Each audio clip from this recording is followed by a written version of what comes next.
Tank Davis has officially kicked off his intense training camp, wasting no time in preparing for his highly anticipated rematch against Lamont Roach Jr. The first fight ended in a controversial majority draw, leaving Davis frustrated and eager to prove a point. Actually, things are now getting worse with Lamont Roach's corner involving the law. But what we do know is, this fight will happen again, and from what Tank is doing in the gym, he is not here to play around. What was going through your mind when you heard the decision?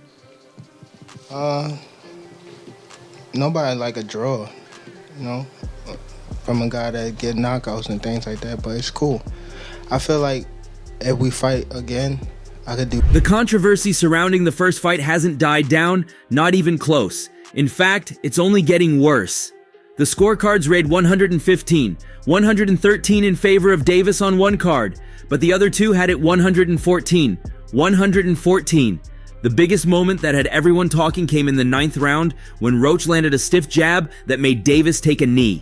The referee didn't count it as a knockdown, which has sparked heated debates among fans and analysts. Now, the New York State Athletic Commission is reviewing the fight due to a technical issue that prevented instant replay from being used. If the ruling is overturned, Davis could be handed his first professional loss. If you take a knee in the fight and you touch down, whilst punches are being thrown, it has to be a knockdown. I've heard some people saying, oh, that, you know, he should be disqualified, he went back to the corner, I don't buy that, to be honest with you. I mean, I think that's a warning, but it's a bit of a bizarre. But none of that matters to Tank right now. He's not waiting for any commission to decide his fate. He's already moving forward, locked in for the rematch, and determined to silence any doubters. Immediately after the fight, he called for a rematch, making it clear that he wanted it as soon as possible. "I want it soon, like the end of May. I ain't leaving no doubts this time," he said.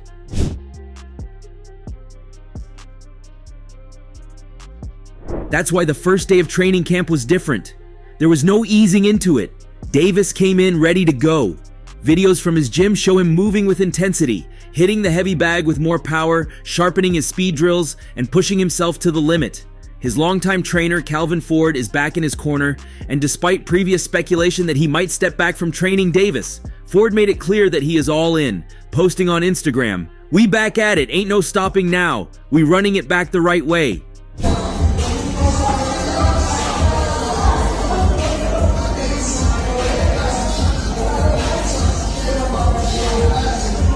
This time around, Davis and his team are focused on making key adjustments. The first fight exposed some weaknesses that they are determined to fix before stepping back into the ring. One of the main areas of improvement is defense. Roach was able to land more clean shots than expected, and Tank knows he can't afford to let that happen again. His training now includes extensive drills on head movement, footwork, and positioning. He's working on staying elusive, slipping punches, and making Roach pay every time he tries to engage. There's a noticeable difference in how he's moving. His balance is sharper, his reaction time is quicker, and his ability to evade shots is looking stronger than ever. Just when Tank wanted to talk to the ref. So I think Lamont Roach capitalized on every opportunity and he should have won this fight. And for Tank Davis, I think he just got a bit distracted and he just had a really good opponent in front of him and he should have been focused throughout the. Another major focus is stamina. Some analysts believe Davis slowed down in the later rounds of the first fight, which allowed Roach to stay competitive. To address this, he's incorporating high-intensity interval training, or HIIT and altitude workouts to build his endurance. He's running more, sparring longer, and pushing his body past its usual limits. His team wants to make sure that if this fight goes the full 12 rounds again, Davis will have the energy to dominate from start to finish. Starting faster is another adjustment Tank is making. In the first fight, he took his time getting into rhythm, which gave Roach confidence early on. This time, the strategy is different.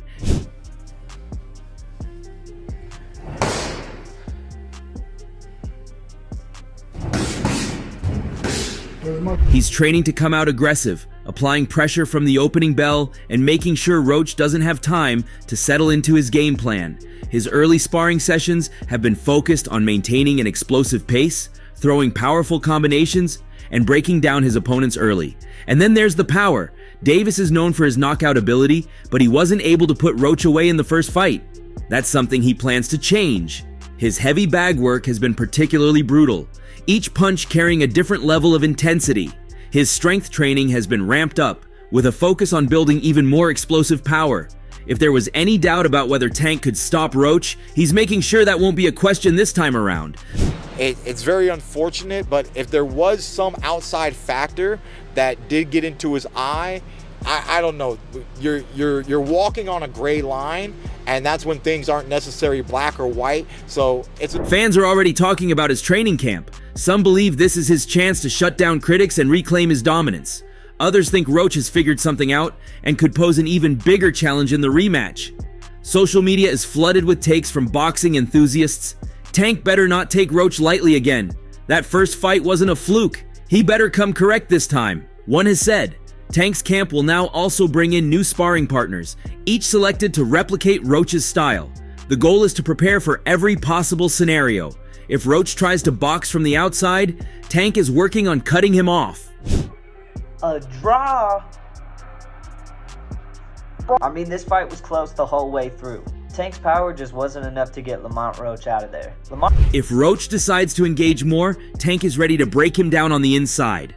Each sparring session is carefully structured to simulate real fight conditions, making sure Davis is as prepared as possible. There's also been some talk about Tank's mindset. Some people think the controversy from the first fight has only made him more dangerous. He's training with a chip on his shoulder, feeling like he has something to prove. And when a fighter like Davis has that kind of motivation, it's a scary thing for anyone standing in front of him. The rematch hasn't been officially announced yet, but all signs point to a late May showdown. Man, I'm not. Honestly, I thought I should have won without that being counted a knockdown. Look, I ain't the ref. I ain't really, you know what I'm saying? Like, if he had to wipe sweat out his eye, he had to wipe sweat out his eye. But the rules do state, if you voluntarily take a knee, then that's an automatic 8 count. The boxing world is already breaking down film, analyzing every angle, and debating whether Roach has a real chance or if Davis will make a statement this time. One thing is certain, Tank is locked in like never before. His training sessions are longer, his workouts are more intense, and he's not letting anything distract him.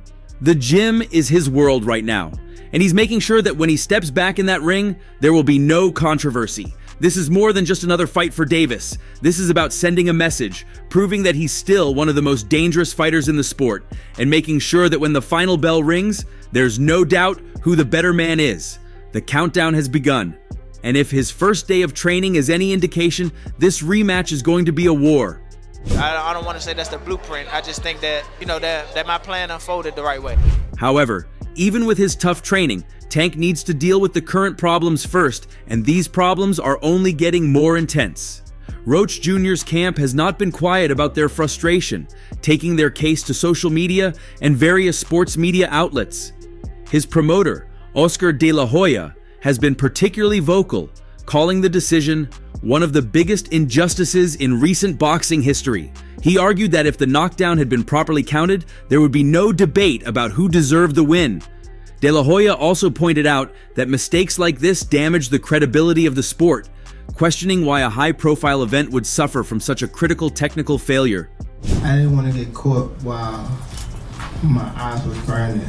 You can get knocked out like that, so I'd rather take the knee than, you know. But I didn't really know that you can.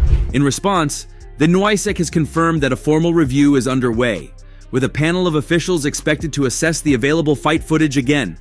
However, overturning a result in boxing is rare, and many analysts believe Roach's team will face an uphill battle. Even if the commission acknowledges that an error occurred, they may determine that it did not significantly impact the overall outcome of the fight. Davis, on the other hand, has dismissed the controversy, saying that he remains undefeated regardless of what Roach's team claims. He downplayed the significance of the 9th round moment, maintaining that he was never hurt and that the fight should not have been as close as the scorecard suggested. "They gave him too many rounds anyway," Davis said in an Instagram live session. "He ain't doing enough to take my belt." He got lucky at the draw. He did a good fight though. I thought he won it, but man, you gotta just create more action. That's a sparring session as far as I'm concerned. But god damn, that's not the Gervonta I know. While some fans agree with Davis and believe that Roach did not do enough to secure a clear win, others argue that Roach was the more consistent fighter throughout the bout. Statistically, Roach landed more jabs, controlled the pace in several rounds, and forced Davis into defensive positions more often than expected. The argument over who truly won the fight has fueled intense debates online, with analysts and fans breaking down every round frame by frame. The controversy has also reignited discussions about the effectiveness of instant replay in boxing. Many are questioning why the NYSAC's replay system failed at such a crucial moment. Prominent boxing commentators, including Max Kellerman and Andre Ward, have suggested that regulatory bodies need to establish clearer protocols to ensure that such errors do not happen again. If we have the technology to get it right, then we need to get it right, Ward stated on ESPN. Shakur, tell us something, bro. Like, what did you think about the decision? I ain't gonna shit on him. Okay. We still gotta see each other. He say he wanna fight me, so we gonna fight. But what do you think about the decision? I thought Lamont won. You thought Lamont won. Got you. I'll talk to you later, Shakur. Good looking. Roach's camp is also pushing hard for an immediate second fight, arguing that Davis needs to prove himself by facing Roach again with no controversy. Despite the ongoing review, Davis back in his training is showing no signs of concern over the commission's decision. Roach, on the other hand, has continued his media campaign, appearing on several boxing podcasts and interviews to press his case. "This ain't about just me," Roach said on the DAZN boxing show. "This is about making sure stuff like this doesn't happen to other fighters." He also claimed that the controversy has overshadowed what should have been the biggest moment of his career, calling it a stolen victory. You know, during the round, there's no way a fighter could say, okay, timeout, you know, because he took a knee like a timeout kind of thing, and walk to his corner to wipe his face. That's fucking unheard of and never seen before. For now, the NYSAC has not given a timeline for its final ruling, but sources close to the commission suggest that a decision could come within the next few weeks.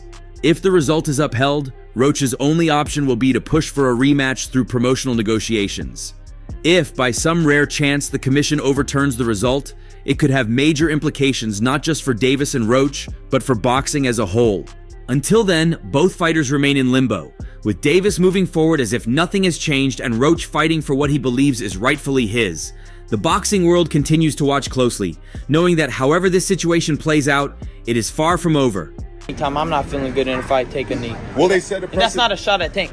I respect Tank and I like Tank a lot, but you can't do that. They reversed the result of your fight. Yeah. Should they reverse the result of that fight as well? Just depends. Like if that changes the whole fight, if that gives Roach a victory, give him the victory. That's how you keep the integrity of the sport, right? That's why they suspend. However, if there's anything people hated, it was the excuse that Tank gave in the ring when he was asked about why he took a knee. And that just told us more about lightweight boxing. The rise of Tank, Teofimo Lopez, Devin Haney, and Ryan Garcia as the so-called Four Princes was a branding masterstroke. The label created excitement linking these young stars to the legendary Four Kings of the past. Four supremely talented fighters, all destined to rule their era and engage in classic battles. But as time has passed, reality has set in. The branding was perfect, but the product has proven to be far from flawless. Every black nigga on the planet that's a fact. wants to see that. Me versus Tank. Yeah, fact. So it's like, with him, with his pride and like his ego and shit, it's hard for him to even, want to get on the phone with me, want to reach out or put all that other shit to the side. That nigga just got too much ego, I guess. Davis's recent majority draw against Lamont Roach was the latest setback in what was once seen as an unstoppable march toward greatness. The result means that all four of the so-called princes now have some form of blemish on their records, whether it be an official loss, a no contest, or a controversial performance that left fans questioning their dominance.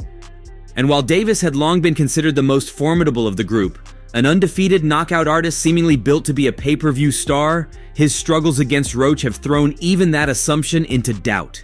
The fight itself was expected to be a showcase for Davis. He was a massive favorite, with odds as high as -1,600, signaling that most expected him to dispatch Roach without much trouble. Instead, Roach delivered a masterful performance, out-counterpunching Davis and frustrating him at every turn. What should have been a routine title defense turned into one of the most controversial results of the year, with many believing Davis was lucky to escape with a draw.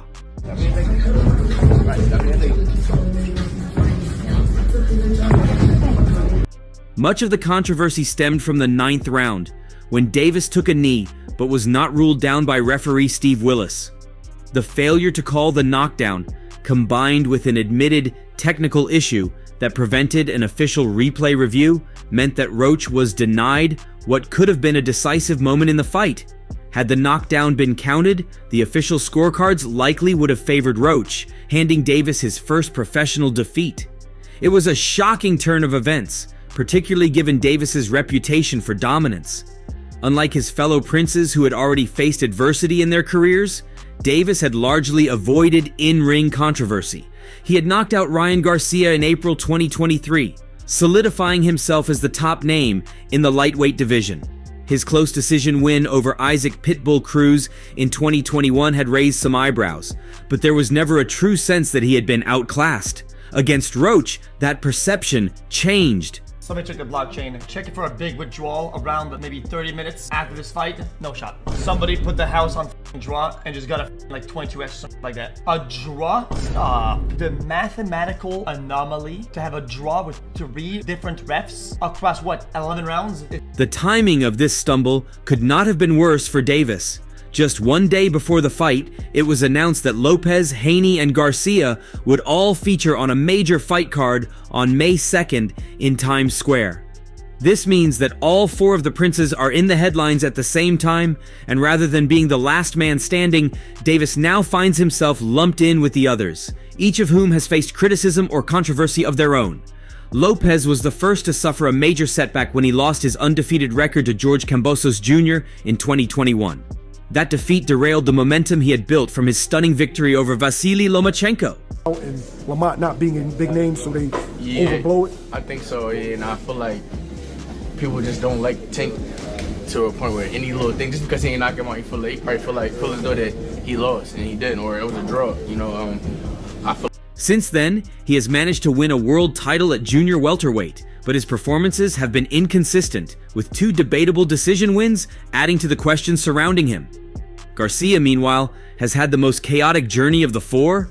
His first major test against another prince resulted in a knockout loss to Davis, a humbling moment that made it clear where he stood in the hierarchy, but worse was to come.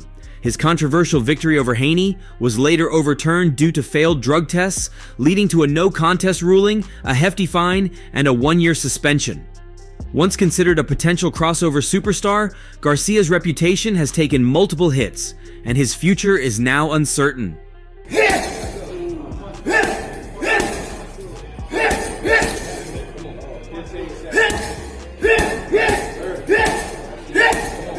Haney has been the most consistent of the group, but even he has not escaped controversy. His record officially remains unbeaten, but his fight against Lomachenko in 2023 left many questioning the judging, with a significant portion of the boxing world believing Lomachenko deserved the win. The no contest ruling from the Garcia fight only added an asterisk to his record, making it clear that even Haney's path has not been as smooth as it once appeared. This leaves Davis, who until last weekend was viewed as the most secure of the 4 princes. Now, with the disputed draw against Roach, even his standing is in question. And it's not just that he struggled, it's how he struggled.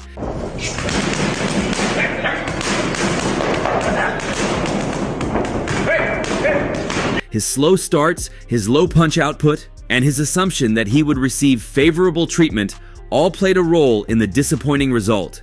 The 9th round incident, where he seemingly called for a timeout and was granted one, only reinforced the idea that Davis believes he is entitled to special treatment. But Roach deserves just as much credit as Davis deserves criticism. He executed a near-perfect game plan, staying disciplined and countering effectively. He took Davis's best shots and kept coming, something few opponents have been able to do. While many had dismissed him as an overmatched underdog, Roach proved he belongs at the elite level. His performance has now placed him in the conversation of top fighters in the lightweight division, a discussion that previously revolved exclusively around the 4 princes. Buddy, we got to hear from you. What did you think about the Lamont Roach Tank fight? It was a good fight. I mean, you gotta understand, can't underestimate the underdog, bro. He's hungry, you know what I mean? They wasn't giving him no credit. They were making us see it was a slouch. Looking ahead, the obvious solution for Davis is a rematch. If he wants to regain the mystique that surrounded him before this fight, he needs to face Roach again and win convincingly. Anything less will leave lingering doubts about whether he truly belongs at the top. At the post-fight press conference, Davis hinted at a bigger fight being planned before any rematch, but unless that fight is against someone like Shakur Stevenson, it will likely do little to restore his reputation. Stevenson's name has been floated as a potential opponent for Davis, but the timing now feels off. A matchup between Davis and Stevenson was supposed to be a battle between two undefeated American stars under 30, a fight that could define the era. You can't even see who it is. Yeah. Who is the dude? Who is the dude? And that right there is... But after Davis's lackluster performance, the hype surrounding that potential fight has cooled. If Davis enters that fight off a disputed draw, it diminishes the stakes. Well, what do you think? And who do you wish to see Tank in the ring with? Share your thoughts below and don't forget to subscribe for more.